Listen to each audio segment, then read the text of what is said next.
휴먼 앤 디제스터라는 주제로 이렇게 한번 선곡을 해봤는데요. 오늘 실제로 송서영 교수님 또 박하은 교수님께서 발표하실 내용들이 참 이 시대에 필요한 연구 주제와 내용들이어서 또 굉장히 의미 있는 시간이 될 것 같습니다. 그 불확실성 새 시대에 정말 인간과 재난에 대한 부분은 이제 사회적인 큰 이슈가 이미 되어 있고 이것을 앞으로 어떻게 받아들이고 어떻게 발전해 가야 가는 게 또 우리의 연구자들의 역할인 것 같습니다. 그래서 오늘 귀한 연구 주제 두 분의 주제를 좀 보면서 굉장히 또 의미 있다라는 생각을 하면서 오늘 참여하게 됐습니다. 첫 번째 발표하실 우리 송서영 교수님의 Analysis of the Effect of University Freshmen's Extracurricular Program이라는 주제 또한 그 대학 신입생들의 그 비교과 프로그램의 효과 분석에 관한 내용 그리고 또 우리 박하은 교수님의 또 스토킹에 대한 이제 연구 내용이 실제로 이번 그 연구를 통해서 후속 연구가 굉장히 또 기대가 되는 그런 연구의 내용인 것 같습니다. 그러면 저는 이렇게 짧게 간단하게 인사를 드리면서요. 첫 번째 발표를 하신 우리 송소영 교수님 모시고 싶은데 계시나요? 네. 아직 참석을 예, 안 하셨. 박광현 교수님부터 먼저 모시겠습니다. 네. 예, 예. 박경원 교수님 괜찮으신가요? 제가 네, 먼저 네, 하겠습니다. 네. 그리고 우리 박경원 교수님 소개부터 부탁드리면서 발표 좀 부탁드리겠습니다. 예, 알겠습니다. 예, 감사합니다. 예, 안녕하세요. 예, 저는 광주여자대학교에서 경찰행정학과에서 강의를 맡고 있는 박광현입니다. 이번 시간에는 스토킹의 현황과 대응 방안이라는 논제로 발표를 시작하도록 하겠습니다. 우선 이러한 세 번째 학술대회를 마련해 주신 조성구 교수님께 감사의 인사를 드리도록 하겠습니다. 예. 최근에 신당동 역 살인 사건으로 인해서 스토킹에 관한 이제 논제가 많이 화두가 되고 있습니다. 그 전부터 스토킹에 관한 사건, 사고는 많이 일어났습니다. 그러나 이러한 스토킹이 처벌법이라는 게 제정되기까지 한 22년 정도가 걸렸습니다. 그 이유는 계속 국회에서는 입법이 계속 노력을 했지만 계속 폐지되고 통과가 되지 않았다는 거죠. 그 이유가 이제 사회적으로 봤을 때 단순히 어떤 보통 이제 스토킹 피해자가 여성이라고 생각하는데 여러분들은 이제 성중립적인 관점에서 남성도 스토킹을 많이 당한다는 그런 점을 좀 인지하시고 좀 발표를 들어주시면 되겠습니다. 아무튼 여성분 같은 경우에는 서로 어떤 남자들이 여성들에게 따라다니면서 이렇게 계속 구애를 하는 행위로 보는데 이런 것까지 이제 처벌할 필요성이 있냐 이런 논제가 있었습니다. 단순히 지금 출산율도 줄고 또 이렇게 성범죄에 관해서 우리 사회가 민감해지고 성 감수성 이런 것도 많이 나오고 그러는데 굳이 스토킹까지 이것을 구체적으로 해서 처벌할 필요성이 있냐? 반대편은 화면에 스토킹으로 인해서 너무 피해가 막심하고 불안감과 공포가 야기되어서 정상적인 어떤 사회적인 생활을 할 수가 없다. 이런 측면이 또 이제 서로 대립이 되어죠. 또 이제 정치적인 관점에서 보면은 검찰과 경찰의 대립이라고 볼 수가 있습니다. 어떤 일반 사람들을 이제 구속시키거나 영장을 청구하는 것은 다 검사의 권한입니다.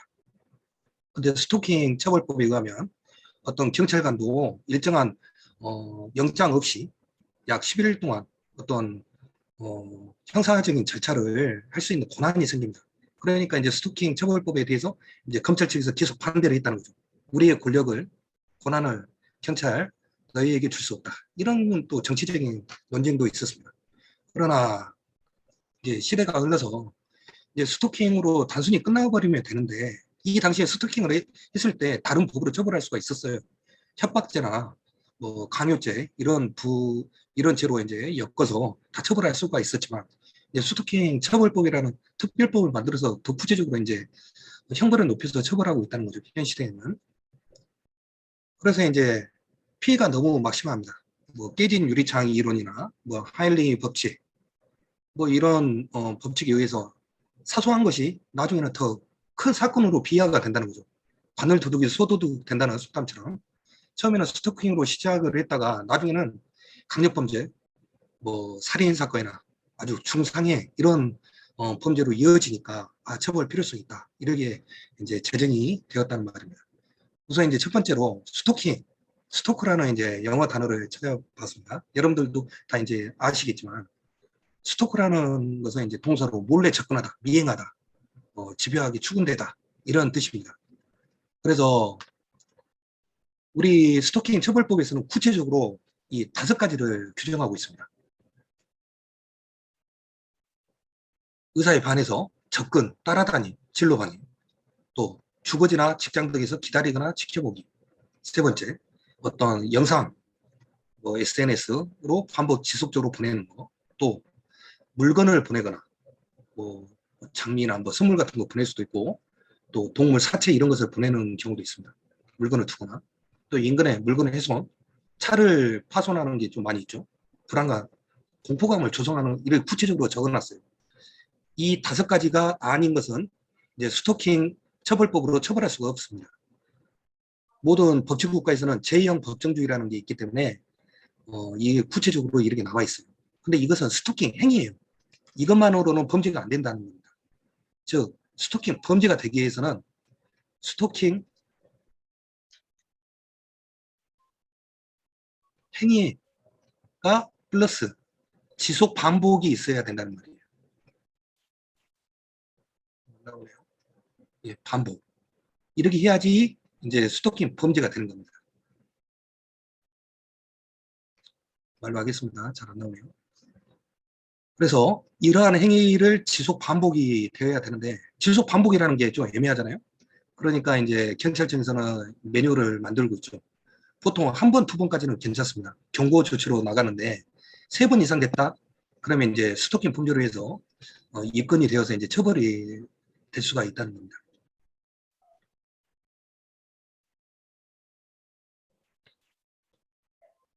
그래서 스토킹 행위, 정당한 이유 없이 어떤 상대방, 동거인, 가족에 대해서 불안감을 조성하는 겁니다. 그래서 최근 뭐 통계 자료 같은 걸 보면은 약 최근에는 한 2만 건 정도가 작년에 올해까지 해서 2만 건 정도가 계속 신고가 되어 있다고 해요. 그래서 이제 이게 너무 남용되고 있다는 거예요. 남발되고 조금만 이상하면은 경찰에 이제 신고가 접수가 된다는 거예요. 그러나 이 중에서 약 10% 정도가 이제 수사에 이제 나아가게 되는 겁니다. 과거에는 만약에 어떤 사람을 따라다녔다, 좀 공포심을 유발했다, 그러면 경범죄로만 처벌됐었습니다. 그래서 10만 원 이하의 벌금, 과태료 이런 걸로 이제 처벌이 됐는데 갈수록 이렇게 범죄가 심각하게 되니까 이렇게 바뀌게 되는 겁니다. 연역을 한번 살펴볼 필요가 있어요. 그래서 1999년도에 최초로 이제 발의가 됐습니다. 이 당시에도 이제 스토킹의 심각성을 인식하고 있었다는 거죠. 그러나 계속 이제 넘지를 못했고 2021년 3월 달에 이제 22년 만에 통과가 되어서 작년 10월 21일부터 시행되고 있습니다. 이제 조만간 되면은 시행되고 있는 지 한 1년 정도 되네요, 이제.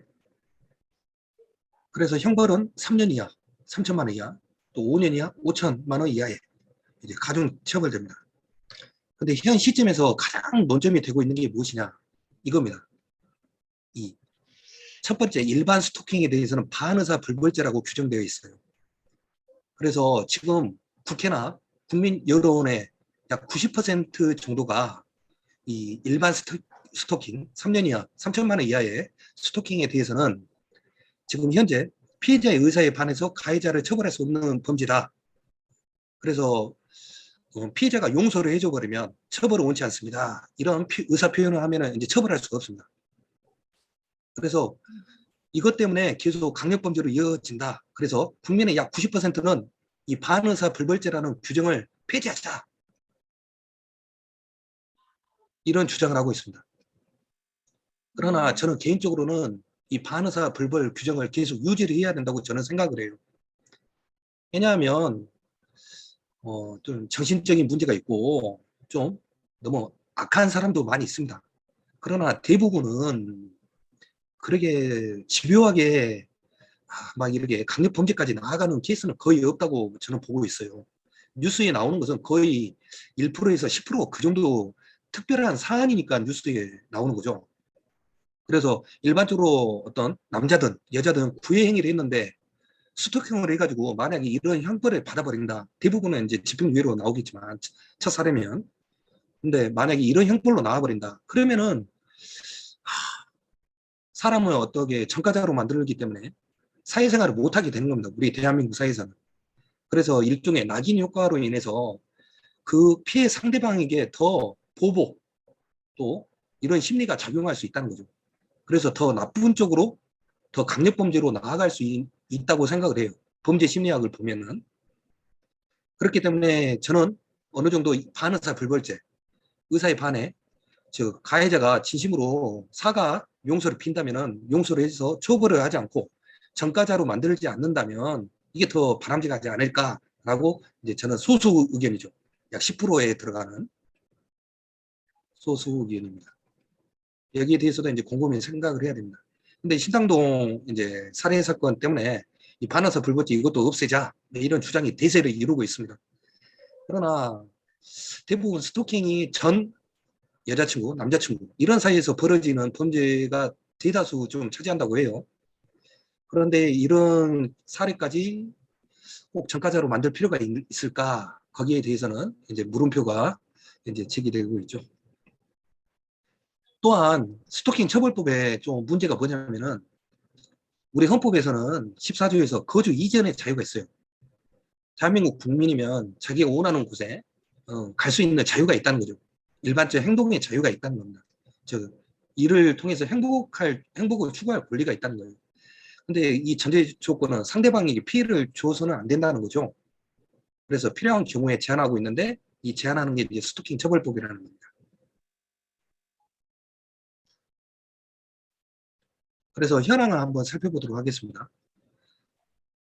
15,000원에서 2만 건 정도 신고가 계속 접수가 되고 있다고 해요.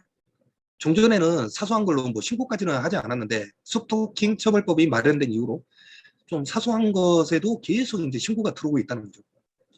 그래서 21년도에 이제 스토킹 범죄로 송치 현황은 약 545명이 이제 검찰로 송치가 됐는데 487명 정도가 이제 불구속이고 정도가 심한 한 58명 정도는 이제 재판을 받게 되었다는 거예요. 약 10% 정도죠. 10% 정도가 이제 있습니다. 그래서 신변보호 재신고 하면은 2018년도에 667건이었는데 21년도에 재신고 다시 또 얘네들이 보복을 한다는 거죠. 그 이유가 뭐겠어요? 내가 너 때문에 내 인생 망가졌다. 전과자가 됐다. 내가 공무원 시험도 못 보고 어떻게 뭐 사회적인 정상적인 생활을 할 수가 없다. 그래서 이제 재신고, 재범이 이렇게 갈수록 늘어나고 있다는 겁니다. 그러면 이제 스토킹 처벌법의 구체적인 내용을 한번 살펴보면 스토킹이 이제 범죄로 이어졌다. 지속, 반복적으로 이어졌다. 그러면 이제 잠정 조치를 하는 겁니다. 근데 잠정 조치를 너 100m 이내에 접근하지 말라. 또 SNS, 통신을 하지 마라. 핸드폰으로 하지 말라. 해가지고 46명이 이제 받았는데 이 중에 잠정 조치 36명이 이제 처벌을 받는데 처벌 중에서도 21명이 그냥 집에 가는 거예요. 집행유예. 집행유예라는 것은 유예라는 단어는 이제 안 한다는 말입니다. 안 한다. 네가 어떠한 범죄를 저질렀지만 너 그 집행을 안 하겠다. 그러니까 밖에 나가서 착하게 살아라. 이런 말이죠. 매우 겸허하다는 거죠. 벌금형이 7명, 징역형 8명 이 정도 된다는 거예요. 한 10% 정도가 되는 겁니다. 이러한 잠정조치를 위반하면 2년 이하의 징역 또 2천만 원 이하의 벌금에 처해지게 되는 겁니다.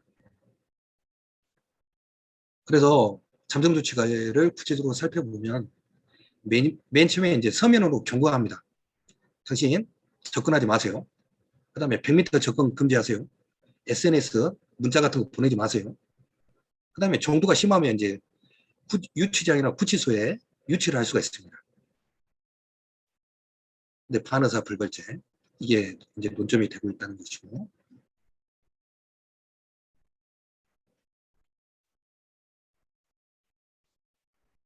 그래서 이제 스토킹 유형을 또 살펴볼 수가 있습니다. 가장 많이 발생하는 게 이제 단순 집착형이죠. 보통 이제 연인 사이에서 발생되는 겁니다. 피의자와 가해자 사이 이전에 서로 알고 있었던 관계에서 전처나 전 남편, 전처, 옛 애인 이런 사이에서 발생하고 있죠. 그다음에 연애 집착행도 많이 있어요. 어떤 특별한 교육 없이 잘 모르는 거죠. 근데 혼자만 이제 로맨틱한 사랑, 순수한 사랑을 해가지고 서로 상상에 빠져가지고 쫓아다니는 거죠. 또 연애하고 연애 망상, 집착이지만 이것은 망상형이 있어요. 전혀 존재를 모르는데 자신이 사랑받고 있다고 생각하는 거죠. 또 사랑뿐만 아니라 어떤 질투심에서도 이제 이런 게 발생할 수 있습니다. 여러분들 잘 아시겠지만 비틀즈의 존 레논, 데이비드 호프만에 의해서 암살을 당했죠. 걔도 연애 망상형의 한 일종이라고 할 수가 있습니다. 그다음에 허위 피해 망상형. 피해자 자신이 스토킹 피해를 당하고 있다는 허위 상황을 설정하여 이제 발전시키는 이런 여러 가지가 있습니다. 그러니까 보통 이 정도 되면은 정신병에 좀 속하게 된다는 거죠.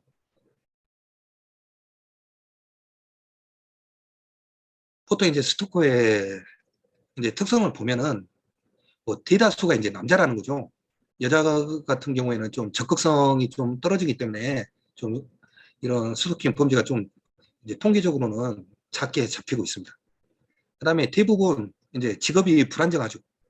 왜냐하면 계속 따라다니고 이러려면은 어떤 정상적인 9 to 6, 9시 시작해서 6시 퇴근하는 이런 직업을 가진 사람들은 좀 이제 어렵겠죠. 그 다음에 교육 수준은 보통 평균 이상입니다. 또 지능이 높습니다. 그래서 일반적으로 스토킹을 하더라도 잘 안 잡힙니다. 또 증거 같은 게 좀 확보하기 좀 힘들죠. 그 다음에 심한 정신병, 편집증, 소유욕.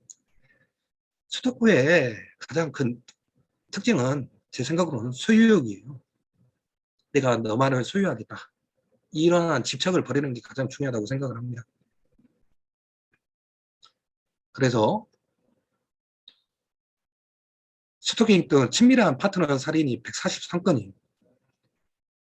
그래서 주로 옛 연인 사이, 전처 이런 사이에서 주로 이제 많이 발생했다는 것을 볼 수가 있습니다.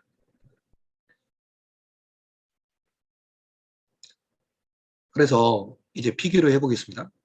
스토킹 처벌법은 이런 아동 학대 범죄하고 가정폭력 범죄 이것을 좀 본따서 이제 벤치마킹해서 만든 거예요. 비슷비슷합니다.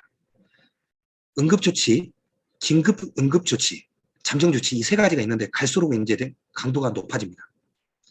처음에 스토킹 신고가 들어오면 경찰들은 제지하거나 경고를 합니다. 또 분리, 범죄 수사. 그 다음에 당신 계속 이렇게 하면은 그 다음 단계인 긴급 응급 조치하고 잠정 조치를 받을 수 있습니다. 그 다음에 피해자가 불안에 떨면은 이제 피해자의 동의 하에 이렇게 보호시설로 이제 인도가 됩니다. 응급조치는 보통 스토킹 범죄 성립 전입니다. 즉 스토킹 행위만 있을 때 이 응급조치가 이제 발효가 되는 겁니다. 반면에 이제 이것도 전인데 너무 좀 사안이 중하다. 그러면 100m 이내에 접근 금지, 1개월의 범위가 있죠. 또 전기통신 접근 금지가 있습니다. 그러나 이제 스토킹 범죄로 성립이 돼버렸다. 그러면 이제 잠정 조치로 가는 거죠. 그러면 중단 서명 경고하고 100m 접근 금지. 그다음에 가장 중요한 것은 유치장, 구치소에 1개월 동안 머무르게 할 수가 있다는 것입니다.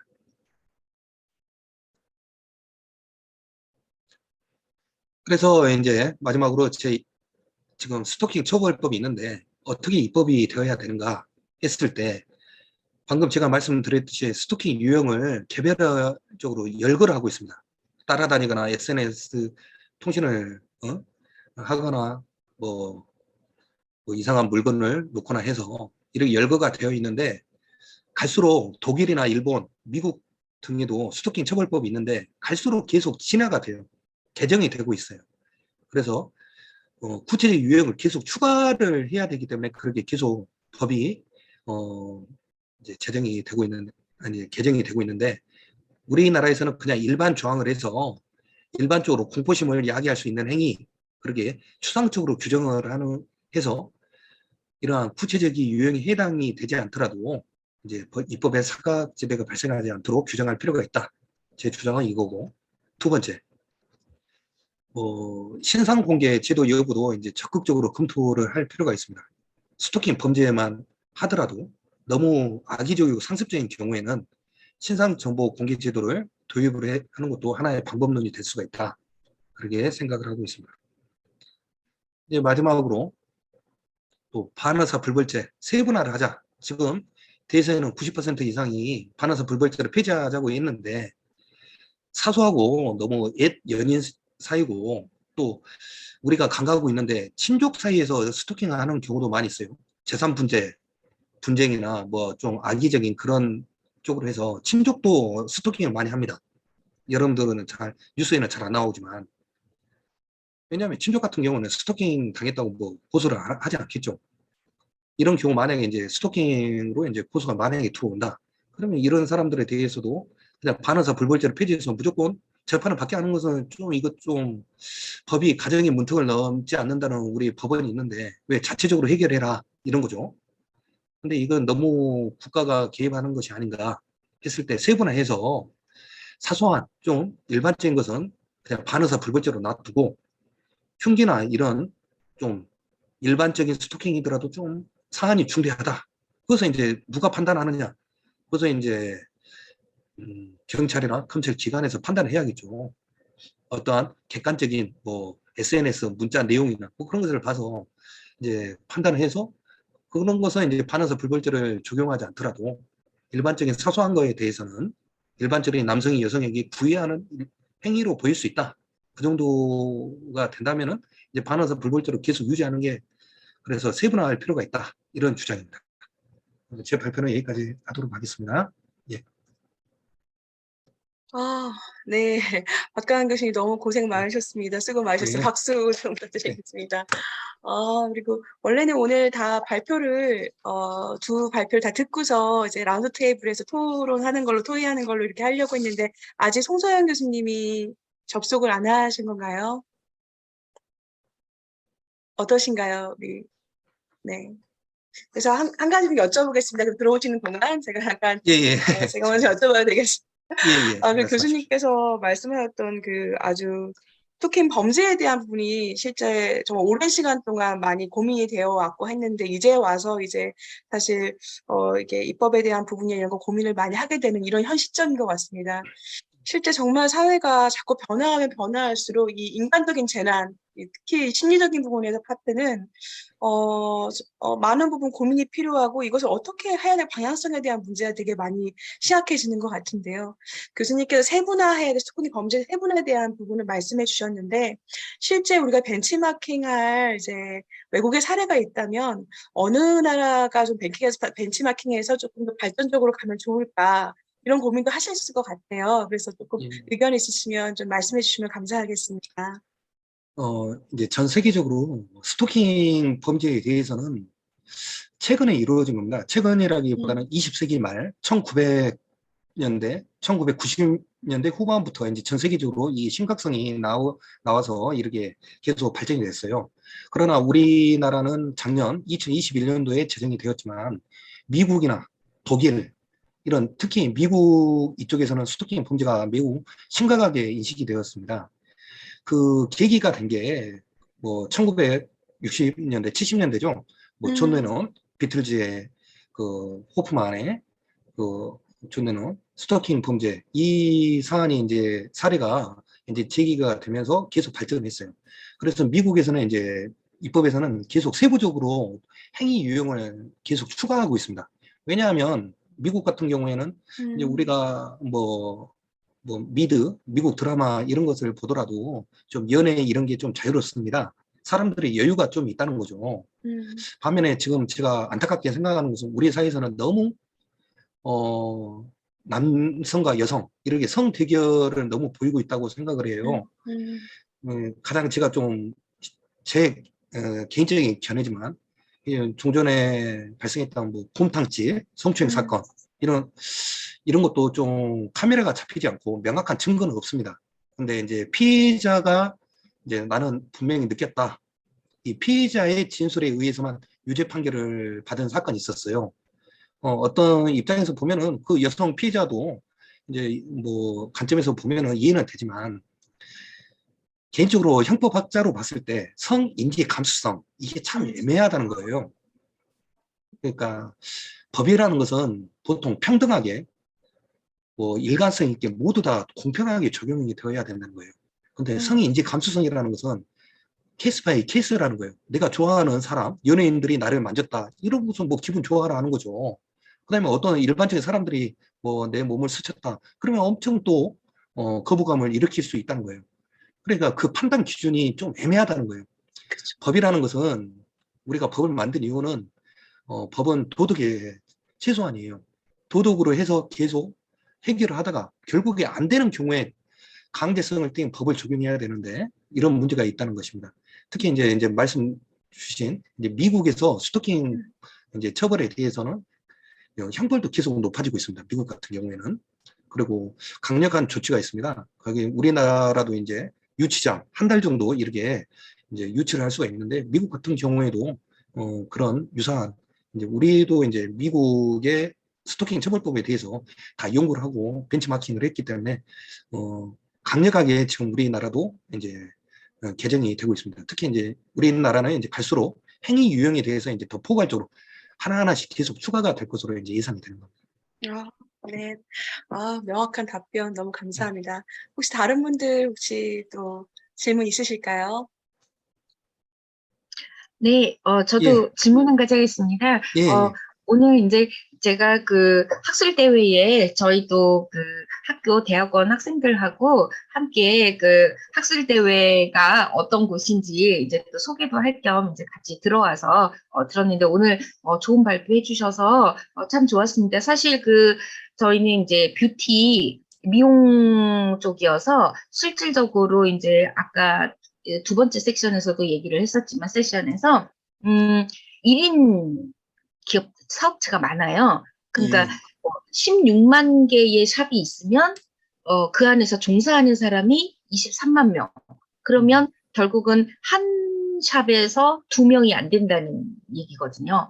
그만큼 이제 그런데 반면에 또 아침부터 저녁까지 오픈해 놓고 혼자 일을 하다 보니까 사실은 이렇게 누군가가 불쑥 들어오는 게 좀 무섭기도 하고, 예, 그래서 저희도 굉장히 그런 거에 좀 예민하고, 그리고 또 이제 터치가 들어가기 때문에 이런 터치가 또 오해가 서로 있을까봐, 그러니까 고객이, 이제 우리 그 서비스 제공자를 터치하거나 또는 저희가 그 서비스 때문에 어쩔 수 없이 터치했는데 그걸 이제 오해할 수도 있고, 그래서 사실은 굉장히 그 뷰티 업계는 요런 쪽 부분에서 그렇게 자유롭지는 않고요. 안쪽에서 들어오면 많은 생각을 좀 하게 됐거든요. 그런데 제가 오늘 이제 아까 교수님 말씀하신 거에서 되게 주목이 되면서 생각이 든 게 그 반의사 불벌죄 부분 예. 얘기를 하셨을 때 오히려 저희들은 그런 반의사가 뭐냐면 전과자가 된다든지 뭐가 이렇게 되는 거에 대해서 한 번도 그런 게 안 돼봤기 때문에 예. 오히려 간단하게 생각을 하고 있었는데 아까 얘기하시기를 그런 걸로 인해서 처벌을 받으면 우리 한국 사회에서는 다시 그 안에서 생활하기가 되게 어렵다고 하셨는데 그 부분에 대해서 조금만 더 이렇게 와닿게 설명을 해주시면 감사하겠습니다. 예. 그게 이제 낙인 효과인데요. 우리 한국 사회에서 이제 보통 폭행 전과가 있다.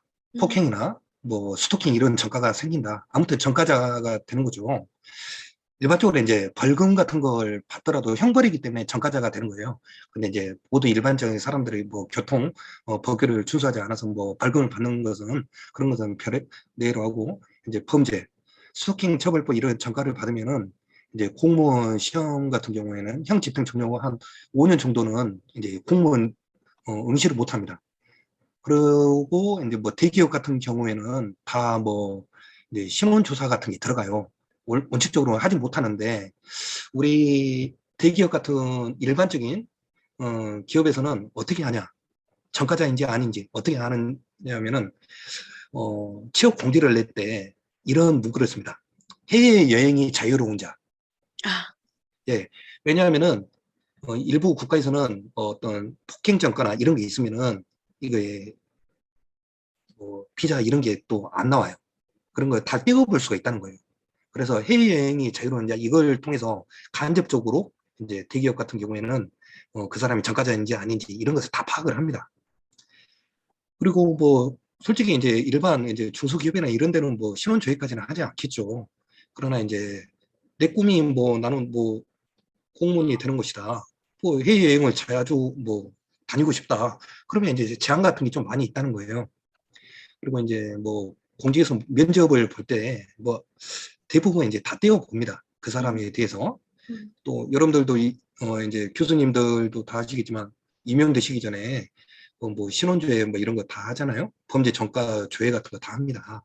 그래서 뭐 이런 게 뭐 불리하게 작용할 수도 있고 아무튼 대한민국 사회에서 전과자로 산다는 것은 참 힘든 겁니다. 예. 아, 너무 감사합니다. 역시 오늘 되게 궁금한 내용들이 되게 많았는데 우리 또 최용진 교수님께서 저 좋은 질문도 해주셔서 감사합니다. 또 추가로 또 질문 있으신 분 있으실까요? 네, 없으시면 제가 하나 더 여쭤봐도 될까요, 교수님? 예, 물어보십시오. 저는 이제 그 특수직 공무원들이나 이제 군 관련해서 이제 교수 요원을 제가 하고 있는데, 교수를 하고 있는데요. 실제로 아까 말씀하셨던 그 양성평등적 관점에서 우리가 봐야 된다고 얘기를 하지만, 이 안녕하세요. 양성, 예, 예, 안녕하세요. 예. 벌써 들어오셨네요. 너무 네. 늦었습니다. 네네네.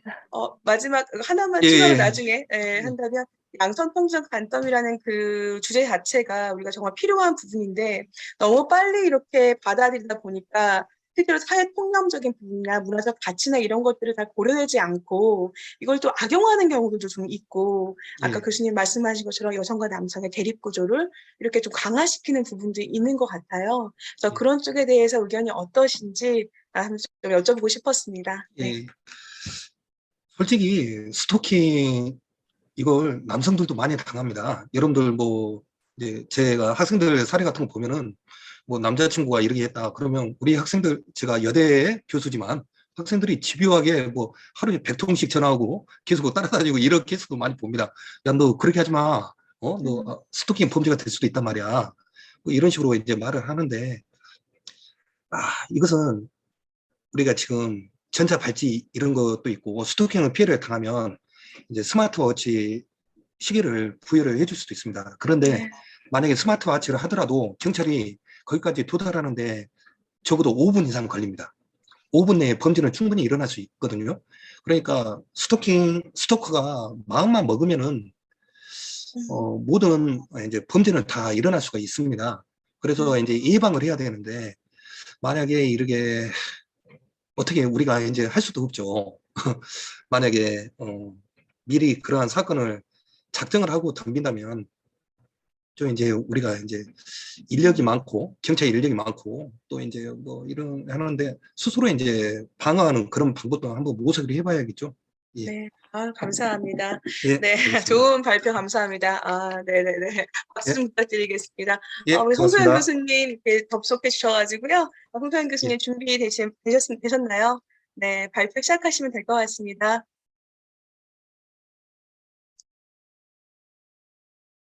음성어 부탁드리겠습니다. 송소연 교수님.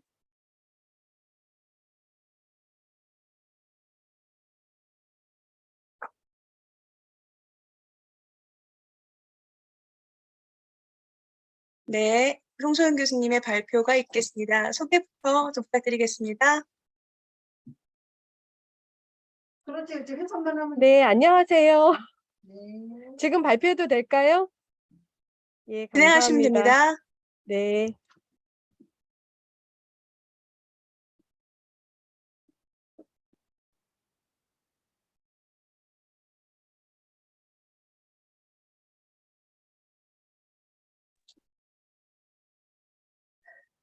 문서 공유해 주시면 되겠습니다. 발표를 시작하겠습니다. 대학 신입생의 비교과 프로그램 효과 분석이라는 주제를 가지고 안 보이는 것 같은데. 안 화면. 보이나요? 화면 공유했는데요. 다시 해주시겠습니까? 지금 아직 안 됐습니다. 잠시만요. 네.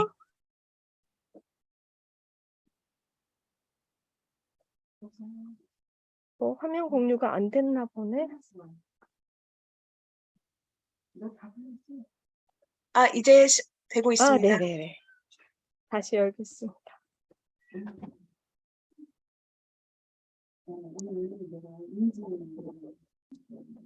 대학 신입생의 비교과 프로그램 효과 분석이라는 주제를 가지고 발표를 시작하겠습니다. 콘텐츠 내용은 서론과 연구 방법, 연구 결과, 결론으로 이루어져 있습니다. 먼저 서론입니다. 비교과 교육과정은 학습 성과와 핵심 역량의 증진에 긍정적인 영향을 주며 다양한 역량 교육의 기회를 제공할 수 있다는 좋은 장점이 있습니다. 그렇지만 제가 논문의 주제로 잡은 것처럼 신입생 시기의 대학생활 적응의 위기라고 할 만큼 중요한 부분이 있으며 학생들의 자율적인 참여가 요구되는 비교과 프로그램에 대한 개발과 운영은 신입생 시기가 중요함을 알 수 있습니다. 본 연구에서는 비교과 프로그램의 참여에 따라서 대학생활 적응과 학생 역량 증진에 영향을 줄 수 있기 때문에 본 연구의 중요한 변수로 추론하였으며 그 효과를 검증해서 비교과 프로그램 운영의 기초 자료를 제공하는 데 목적이 있습니다. 두 번째 연구 방법으로는 자료 수집은 수도권대학 자연과학 계열 2021년 1학기 비교과 프로그램에 대해서 인지를 하고 있거나 경험해본 1학년을 대상으로 설문조사를 했고 총 224부를 SPS로 분석했습니다. 연구 문제에 따라서 3가지 사항을 결과를 노출했는데 첫 번째는 비교과 프로그램 참여 동기는 대학생활 적응에 효과가 있는지 분석하기 위해서 참여 동기와 대학생활 적응 요인의 타당도 검증 후에 개최한 효과 검증을 하였습니다. 두 번째, 비교과 프로그램 참여는 대학 신입생의 대학생활 적응에 효과가 있는지 분석하기 위해서 집단 통계량을 분석하였습니다. 세 번째, 비교과 프로그램 참여와 학생 역량 증진 효과 검증은 5대학 OL 학생 역량 진단 도구 2021년도를 사용했으며 L3를 제외한 4개 역량에 대한 역량평가 점수를 사전과 사후로 비교하였습니다. 연구 결과입니다. 연구 문제에 따라서 첫 번째, 비교과 프로그램 참여 동기와 대학생활 적응의 효과 분석을 설명드리면은 연구 주제 1에서 독립변수인 대학생활 적응은 학문적 적응, 사회적 적응, 정서 적응, 스트레스 적응의 4개의 하위 요인으로 구성되었으며 개체간 효과 검증한 결과 모든 요인에 통계적으로 유의미한 결과를 보였습니다. 그 중에서 목표 지향 요인의 참여 동기가 내가 원하는 진로나 희망하는 직업에 도움이 될 것 같다고 생각하는 학생들은 대학 강의에 만족하고 학교 상담소나 심리기관 도움 없이 대학생활 적응을 잘하고 있으며 새로운 친구들을 만나기 위한 학생들은 자신에 대해 책임을 지고 내 감정을 잘 조절할 수 있음을 알 수 있었습니다. 활동 지향 요인의 참여 동기가 장학제도 혜택을 받고자 하는 학생들은 건강한 상태로 대학 공부에 드는 비용 걱정이 없으며 새로운 친구들을 만나기 위한 학생들은 과제 작성이 즐겁고 대학 강의와 인간관계에 만족하며 대학 공부에 드는 비용 걱정이 없었다. 또한 친구들과 함께 활동을 좋아하는 학생들은 인간관계와 자신에 대해 책임감과 공부에 드는 비용 걱정이 없으며 배우는 게 즐거운 학생들은 우울증이나 심리상담 도움 없이 대학생활에 잘 적응하며 알 수 있었습니다. 정서지향 요인의 참여 동기가 일상생활의 지루함에서 벗어나기 위한 학생들은 심리상담 기간에 도움 없이 건강하게 대학생활 적응을 잘하고 있으며 공강 시간과 여가를 유용하게 보내기 위한 학생들은 과제를 작성하는 것이 즐거우며 지적 호기심을 충족하기 위한 학생들은 함께 이야기할 수 있는 좋은 친구와 대학 공부에 드는 비용 걱정이 없음을 알 수 있었습니다. 두 번째, 비교과 프로그램 참여 여부와 대학 신입생의 대학생활 적응 효과 분석입니다. 연구 문제 두 번째에 따라서 비교과 프로그램 참여 여부와 대학 신입생의 대학생활 적응 효과를 보기 위해서 집단 통계량을 분석한 결과 대학생활 적응 모든 문항에 참여한 학생들의 평균 점수가 높아서 대학 신입생의 대학생활 적응에 비교과 프로그램 참여가 효과가 있음을 알 수 있었습니다. 세 번째, 연구 문제 3에 따라서 핵심 역량 진단 평가 사전 사후에 따른 비교과 프로그램의 효과를 분석한 결과에서는 청학 인성 역량 L1과 미래 학습 역량 L2, 직무 기초 역량의 L3와 관계된 비교과 프로그램이 학생 역량을 증진시키는 데 효과적임을 알 수 있었습니다. 그리고 청학 인성 역량 L1의 2, 협업 능력과 진로 설계 역량 능력의 L5와 관련된 비교과 프로그램은 그 학생 역량 증진시키지 못했기 때문에 학생 역량 강화를 위해서 개선하고 질적 관리가 필요하다고 보여집니다. 결론입니다. 비교과 교육과정은 전공 교양과 연계하여 대학생에 적합한 교육 프로그램의 설계와 운영이 필요하며 비교과 프로그램 참여에 대한 홍보나 프로그램 개선 이전에 동기부여가 더욱 중요함을 알 수 있었습니다. 본 연구는 수도권 지역의 자연과학 계열 신입생을 대상으로 진행하였으며 대학생 전체를 일반화하기는 한계가 있으며 향후 연구에서는 계열별 학년별로 세분화, 학습 효능감, 만족도 등의 요인을 함께 고려한다면 보다 구체적으로 비교과 프로그램의 활성화 방안을 제시할 수 있을 것 같습니다. 자, 이것으로 발표를 마치겠습니다. 네, 발표하신다고 수고 많으셨습니다. 박수 부탁드리겠습니다. 네, 또 정말 인간과 재난의 시대에 또 우리 학생들의 특히 또 1학년 학생들의 비교과 과목에 대한 프로그램에 대한 연구를 또 이렇게 또 진행해 주시고 기초 연구가 돼서 좋은 연구라고 생각이 듭니다. 우리 다른 교수님들도 질문 있으시면 좀 질문해 주시면 감사하겠습니다. 네.